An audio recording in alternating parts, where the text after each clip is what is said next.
Hello everyone, I hope সবাই ভালো আছেন। সেদিন গিয়েছিলাম টেলরে, কারণ আমি 2 সেট জামা বানাতে দিব তাই। তো আমি এখানে টেলরে ড্রেস দিয়ে মাপ দিয়ে দেন চলে আসলাম ভাগ্নিকে নিয়ে একটা কসমেটিকের দোকানে, কারণ আমার ভাগ্নি ক্লিপ কিনবে। তো এখানে অনেক টাইপের ক্লিপ ছিল। আমরা গিয়ে দেখছিলাম ঘুরে ঘুরে যে কোন ক্লিপটি নেওয়া যায়। তো আমার ভাগ্নি ব্রাউন কালার এই সেটটি পছন্দ করে। তো ব্রাউন কালার ক্লিপের সেটটি নিয়ে নিই। মানে এখানে টিউলিপ ব্যান্ড ছিল, অনেক টাইপের ব্যান্ড ছিল। এখানেও কাঠগোলাপের ব্যান্ড ছিল।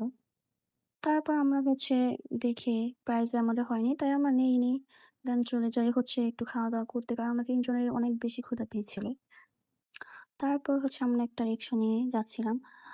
তো সামনে এগিয়ে দেখি এত বেশি জ্যাম ছিল। এখানে মেয়েদের নবমী কি অষ্টমীর দিন ছিল, যে মানুষের জন্য গাড়ির জন্য আমরা সামনে যেতেই পারছিলাম না। তারপর আমরা চলে গেলাম অনেক কষ্ট করে একটা ফাস্ট ফুডে। তো এখানে গিয়ে আমরা ক্রিস্পি চিকেন আর বারবিকিউ চিকেন ললিপপ নিয়ে নিলাম। দেন এগুলো খেয়ে আমরা চলে গেলাম জুস খেতে। তো আমরা সচরাচর যে জুসের দোকানে খেয়ে থাকি জুস, সেটা ওই দিন অফ ছিল, তো আমরা পাশেরটায় খাচ্ছিলাম। তো আমরা তিনজন লাচ্ছি নিয়ে নিই 3টা। তারপর আমরা হাঁটতে হাঁটতে সামনে গিয়ে দেখলাম যে ওয়াফেল এখানে বিক্রি করছে। আমরা ওয়াফেল অর্ডার দিয়ে বসেছিলাম, কিছু ভিডিও ক্লিপ নিলাম, মজা করছিলাম 3জন মিলে। তো 3জনে আমরা দেখলাম যে সামনে একটা বিড়ালের বাচ্চা হাঁটাহাঁটি করছিল। মাশাআল্লাহ, এত সুন্দর ছিল বিড়ালের বাচ্চাটা, যে দেখে আমার বাসায় নিয়ে আসতে মনে চাচ্ছিল। তারপর আমাদের ওয়াফেল চলে আসলো।